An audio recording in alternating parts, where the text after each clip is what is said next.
Sumpah ya, ini aing lagi nunggu angkot, Rok. Kok malah dijadiin opening video sih? Halo semuanya, nama aku Fatir. Sekarang aku masih SMA. Pikiran aku juga masih labil. Dan kesibukan aku sekarang tuh ya sibuk gak punya kesibukan. Tapi siapa tahu, justru dari kegiatan gabut ini ada cerita keren yang bisa aku bagi. Ceritanya itu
Makanya gue mau ngasih tahu ke teman-teman semua yang usianya masih 20 tahunan, apalagi masih awal-awal 20 tahunan atau bahkan belasan tahun gitu.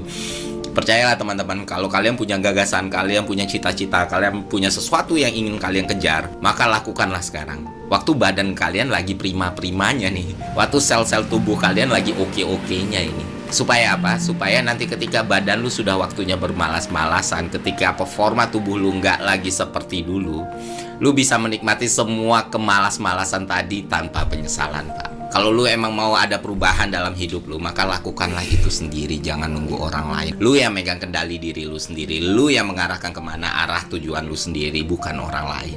Lu nggak bisa terus-terusan berharap semesta akan berkompromi sama lu. Lu harus akui bahwa dunia ini ya mess up. Dunia ini kacau balau.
Nah, teman-teman, eh tadi kan Fajar iseng ya lihat ini nih. Nah, terus ini kan di Banten ya, budaya kayak sejarah singkat Banten gitu. Nah, terus Fajar kepikiran buat nyari sejarah di Pandeglang, kayak kebudayaan di Pandeglang gitu. Terus kepikiran lagi, oh kenapa nggak cari yang di Saketi gitu kan?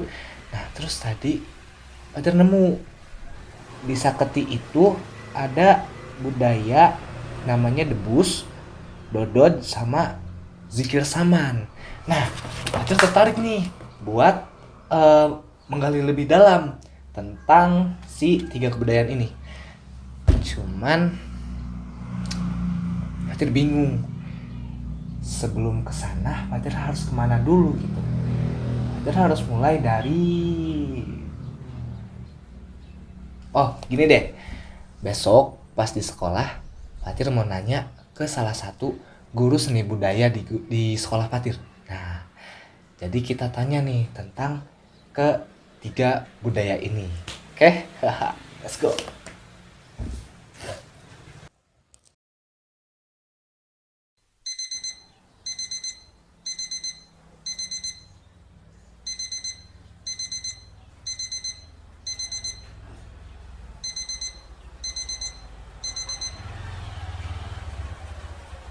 Ah, sorry guys. Aduh, kemarin Fatir capek banget. Baru bangun jam berapa ini? Wah, kesiangan cuy. Waduh.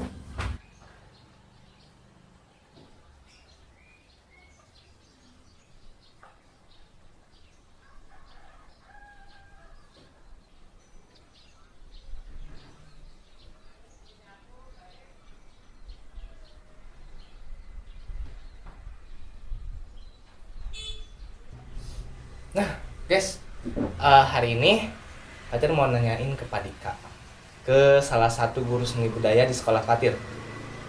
Kita mau tanyain tentang kebudayaan yang ada di Saketi. Oke nggak? Oke nggak? Oke dong. Berangkat gak sih? Kita berangkat. Let's go.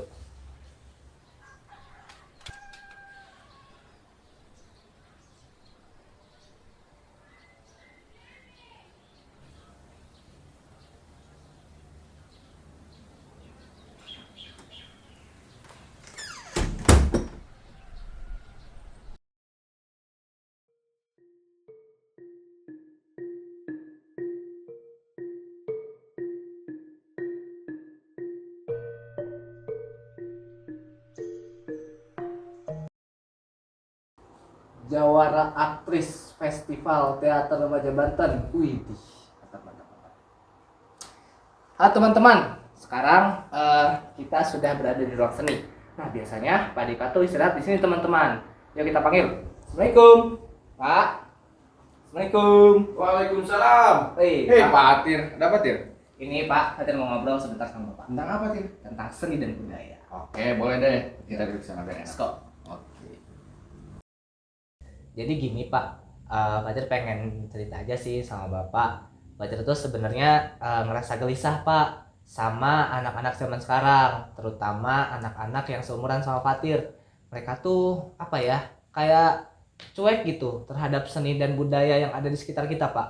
Padahal kan seni dan budaya itu merupakan identitas sebuah bangsa kan Pak. Nah maka dari itu Pak, Fatir tuh pengen bereksplorasi dan berpetualang untuk menjelajahi kesenian yang ada di Provinsi Banten ini Pak. Nah menurut Bapak gimana Pak? Biang. Nah, tapi menurut Bapak sih jangan dulu jauh-jauh ke Banten Tir. Karena di wilayah sekitar kita juga di Saketi memiliki banyak sekali potensi kesenian tradisi. Di antaranya ada kesenian dodon, kemudian ada jikir saman, ada juga kesenian hatong, kemudian ada kesenian kuda lumping, dan tidak kalah asik tuh ada kesenian silat dan debus. Tapi kalau kamu mau menjelajah, menurut Bapak sih ambil aja dulu 3 kesenian. Di antaranya kesenian dodon, itu alamatnya di Pematang. Kamu bisa mencari namanya Bapak Surani. Di situ ada sanggar namanya Sang Hyang Sri. Yang kedua, ada kesenian jikir saman. Nah, kamu bisa ke Curug atau di Kampung Sawah. Itu kamu bisa ketemu kesenian jikir saman, nama sanggarnya Layung Sari. Yang terakhir, ada kesenian silat dan debus. Nah, itu di daerah Kadubadak di Sodong. Kamu bisa menemukan sanggar Putra Kusuma. Di situ nanti kamu bisa ngobrol sama Bapak Iwan. Pokoknya, silakan kamu jelajah dan gali potensi kesenian tradisi tersebut. Dengan harapan dari hasil karya penjelajahan kamu ini bisa memberikan dampak baik untuk generasi muda. Wah, makasih ya Pak buat sarannya. Semoga harapan tadi benar-benar bisa memberikan dampak baik kepada teman-teman Fatir. Dan Fatir juga sekarang udah gak bingung lagi mau mulai dari mana. Fatir mau mulai dari 3 kesenian tadi. Ya udah Pak, Fatir ke kelas lagi ya. Ya Pak. Assalamualaikum. Waalaikumsalam.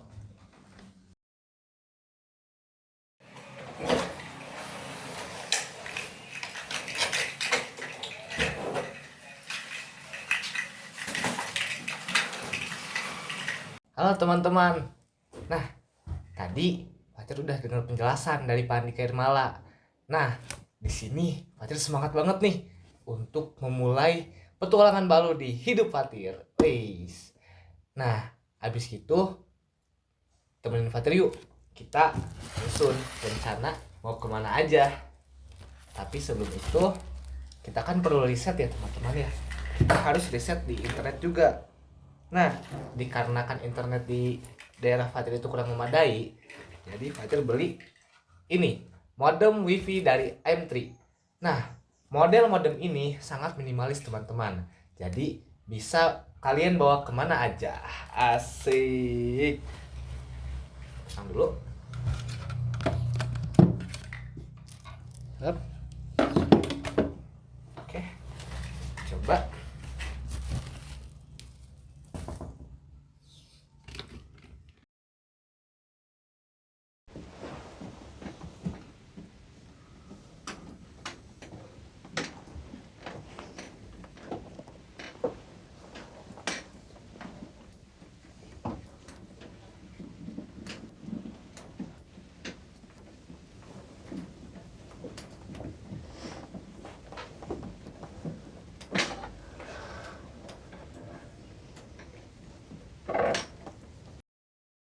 Nah, Fatir dapat informasi nih dari Pak Andika. Katanya kebudayaan yang ada di Pandeglang itu banyak banget tahu. Tapi Pak Andika nyaranin buat Fatir menyelami 3 kebudayaan terlebih dahulu. Nah, 3 kebudayaan itu diantaranya ada kebudayaan debus. Pasti teman-teman tahu kan, debus itu yang kalau kita pakai senjata tajam nih, itu nggak akan mempan itu. Ngeri banget coy. Terus yang kedua ada zikir saman. Nah, zikir saman di sini beda ya sama ya teman-teman ya, sama tarian yang ada di Aceh. Nah, kalau zikir saman ini khas budaya dari Seketi. Yang ketiga ada dodod. Nah, teman-teman pasti baru dengar kan kata dodod, sama Fatir juga baru dengar. Makanya di petualangan kali ini Fatir bakalan ajak kalian untuk mendalami semua kebudayaan yang ada di Seketi. Dan yang lebih mengejutkannya lagi, sore ini Fatir bakalan datang ke apa ya namanya, kayak pelestari debus gitu, dan Fatir bakalan menanyakan pertanyaan-pertanyaan yang ada di kepala Fatir kepada mereka gitu. Tapi sebelum itu Fatir ganti baju dulu. Nih, buat ganti baju ini. Oke. Ah.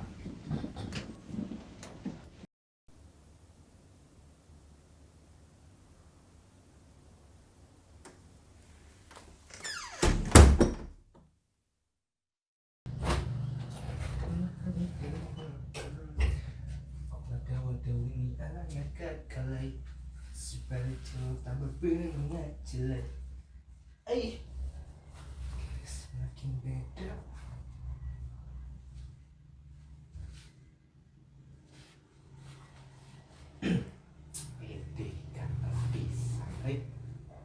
Nah, teman-teman, udah ganteng nih. Ayo ikuti terus Fatir. Let's go.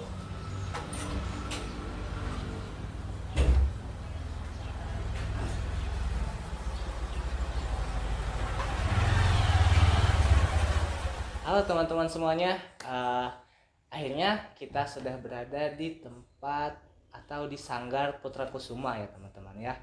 Yang dimana di sanggar ini masih melestarikan kesenian debus teman-teman. Nah, kali ini Fatir mau bertanya-tanya tentang kesenian debus kepada Pak Iwan teman-teman, selaku Ketua Sanggar Putra Kusuma. Menurut pandang kami selaku pelaku seniman debus dan silat, kita menjaga kelestarian budaya pada intinya supaya jangan tergerus oleh zaman, supaya budaya ini kuat di mata masyarakat. Gitu ya Pak. Terus dari mana sih Pak awal mula kesenian debus ini ada, dan bagaimana gitu kesenian debus ini bisa muncul di masyarakat? Nah, kesenian debus ini berawalnya dari zaman Kesultanan Hasanuddin. Nah, pada abad 16 sampai 1532 sampai 1570.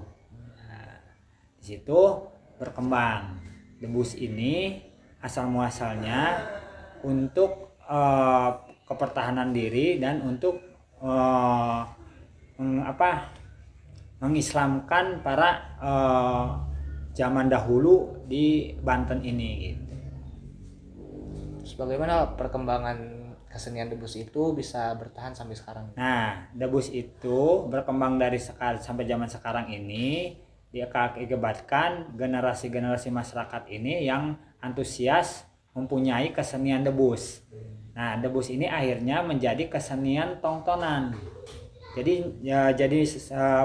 seni pertunjukan di dalam kegiatan-kegiatan masyarakat. Nah, Pak, kesenian debus ini kan dikenal dengan kesenian yang ekstrim, Pak ya. Nah, apa sih Pak filosofi atau makna yang ingin disampaikan melalui kesenian debus itu gitu? Ya, pada intinya debus ini kan betul diragami dengan kegiatan-kegiatan senjata tajam. Nah, tapi debus ini kan filosofinya pertahanan diri.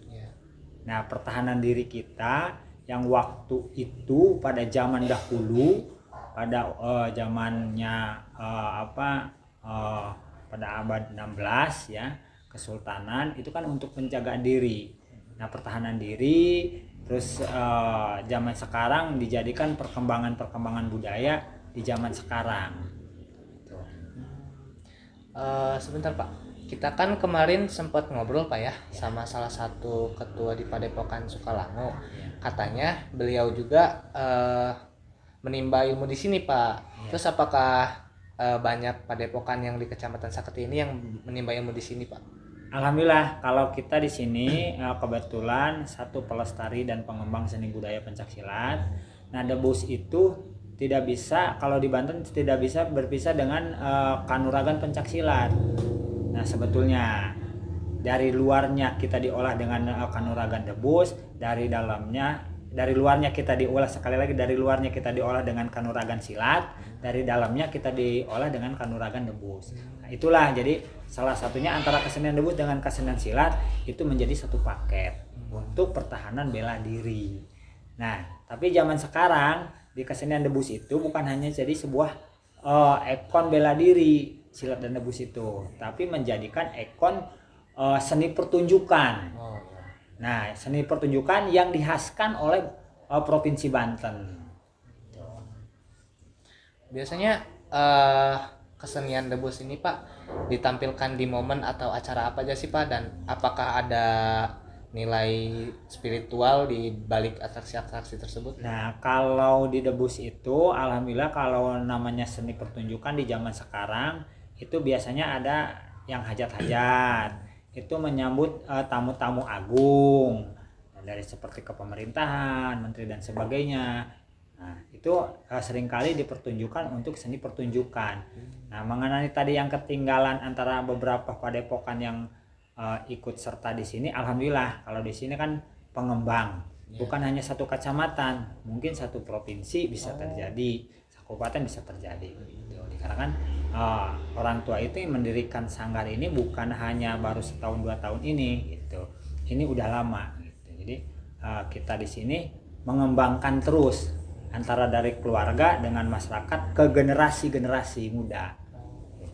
Nah, iya Pak, ini apakah masih banyak gitu Pak anak muda yang tertarik untuk belajar kesenian debus ini, dan gimana gitu respon mereka terhadap kesenian ini?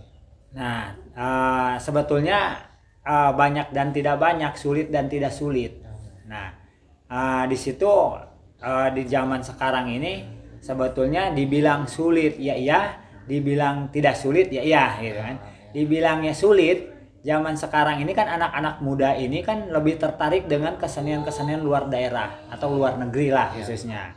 Nah, sedangkan kalau kita pemangku budaya kan anak-anak ini harus dikenalkan. Nah, dari perkenalan itu ya salah satunya kalau tidak dikenalkan mungkin tidak tertarik juga nih anak-anak muda. Itu. Tapi alhamdulillah anak-anak muda di Saketi ini merespon juga untuk pengembangan. tentang kebudayaan Banten. Salah satunya kebudayaan debus. Berarti anak-anak juga ada yang bisa debus gitu. Ya, tapi itu kan ada segi tahap ya. Ada segi tahap. Tidak semuanya anak-anak muda mengikuti kegiatan kanuragan debus. Karena kan ada tahap-tahapnya. Nah, kalau misalnya dari awalnya kita biasa berlatih itu dari kanuragan pencaksilat dulu. Nah, sesudah memenuhi syarat dengan ketentuan oleh bela diri luar, seni silat, baru tahap berikutnya ke seni pelestarian debus. Nah, Pak, kenapa sih menurut Bapak nih penting gitu bagi kami, terutama anak-anak muda, untuk terus mengenal bahkan belajar kesenian debus ini? Penting sebetulnya kalau kita merasa mempunyai ekon budaya yang tinggi tentang debus ya. Salah satunya debus ini kebetulan dari zaman Kesultanan dan zaman sekarang. Dan mau siapa lagi kalau bukan anak-anak muda, dan siapa lagi kalau bukan kita-kita yang harus melestarikan dan mencintai kesenian debus ini. Nah, itulah yang harus dilestarikan dan harus terjaga, dan mau siapa lagi, mau kapan lagi. Itu kalau tidak dijaga sama kita, otomatis nanti ketika nanti diklaim sama orang luar, kita kehilangan sebuah momen ingin pengembangan kesenian ini. Itu Pak, apa sih tantangan terbesar Bapak gitu ya dalam menjaga kesenian debus ini agar tetap hidup dan tidak hanya menjadi sekedar tontonan sesaat gitu? Ya sebetulnya sih kalau tantangan itu emang disebut tantangan itu emang tantangannya kalau kita memegang kesenian tradisi ini emang sangat drastis, kebingungan juga ya di zaman sekarang. Nah, kadang-kadang kan kalau di zaman sekarang itu banyak kesenian-kesenian yang disukai oleh masyarakat dan kalangan muda dengan kesenian yang dari luar masuk ke daerah kita. Nah, berarti kita itu harus betul-betul mengenalkan, melestarikan, memaparkan tentang kesenian ini. Nah, kesenian debus ini. Nah, disitulah kalau kita kan sukacitanya sukanya kita ini sudah senang melestarikan kesenian ini dari zamannya, kalau di sini tuh zamannya kakek mungkin ya, ke zaman bapak, ke zaman generasi muda ini ya gitu. Nah, itulah kita senangnya masih lestari, masih diminati oleh masyarakat selingkungan Sanggar ini. Terus gimana sih Pak proses belajar debus itu? Kan tadi ada tahap-tahapnya, dan apakah ada hal spiritual yang harus dilakukan terlebih dahulu gitu sebelum orang itu bisa melakukan atraksi debus? Iya, itu lebih penting. Debus itu emang ada beberapa ritual yang tidak bisa dari agama Islam. Nah, salah satunya kalau mau belajar debus itu yang jelas harus puasa, membersihkan diri. Ya, membersihkan diri gitu ya, dari mulai puasa dan yang tidak dibolehkan oleh yang tidak dibolehkan dengan secara yang tidak sah di mata agama Islam. Berarti spiritualnya yang tidak bertentangan dengan agama? Iya, yang tidak bertentangan dengan agama sebetulnya gitu. Terus apa sih Pak yang paling sulit gitu bagi Bapak dalam mempertahankan kesenian debus ini gitu di era gempuran ada budaya luar yang masuk kita gitu? Gimana sih Pak? Apa sih yang paling sulit gitu dalam mempertahankan kesenian debus sebetulnya ini? Kalau yang paling sulit itu kita ini khususnya pengembang budaya ya. Kadang-kadang masyarakat itu tidak semua mencintai, tidak semua ingin suka menonton kesenian debus.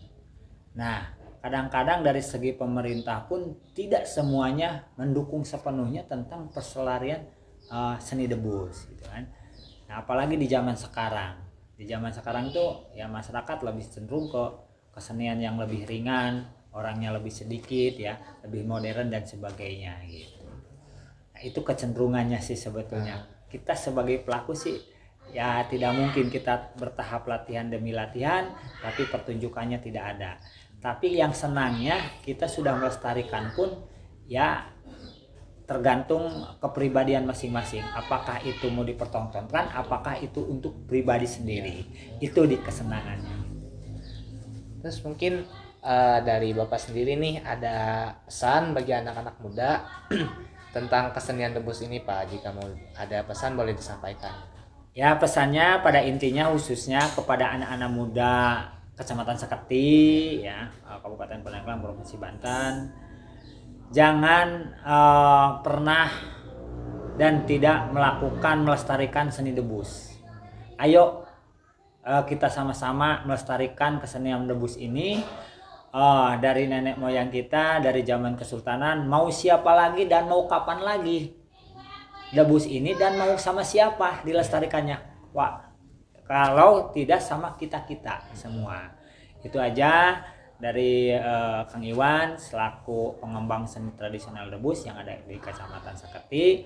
Pada intinya mengajak anak-anak muda khususnya di Kecamatan Seketi, ayo sama-sama melestarikan kesenian tradisional debus agar ikon kesenian tradisional debus ini bisa bertahan lebih lama dan lebih bergenerasi lagi. Ya teman-teman semuanya, itulah tadi dia kita ngobrol santai ya bersama Kang Iwan ya. Kang Iwan selaku Ketua Sanggar Putra Kusuma. Nah mungkin itu saja ngobrol santai kita kali ini.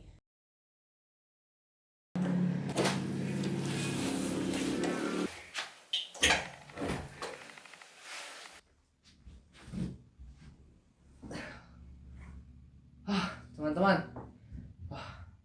wawancara kali ini seru banget tahu. Ya, dari wawancara tadi Fatir dapat banyak pengalaman dari pelestari debus tadi. Tapi sayangnya petualangan kita kali ini harus berhenti dulu nih teman-teman. Ya, teman-teman tahu kan, Fatir juga capek nih baru datang. Tapi kita bakal ketemu lagi nanti. Oke, see you next time.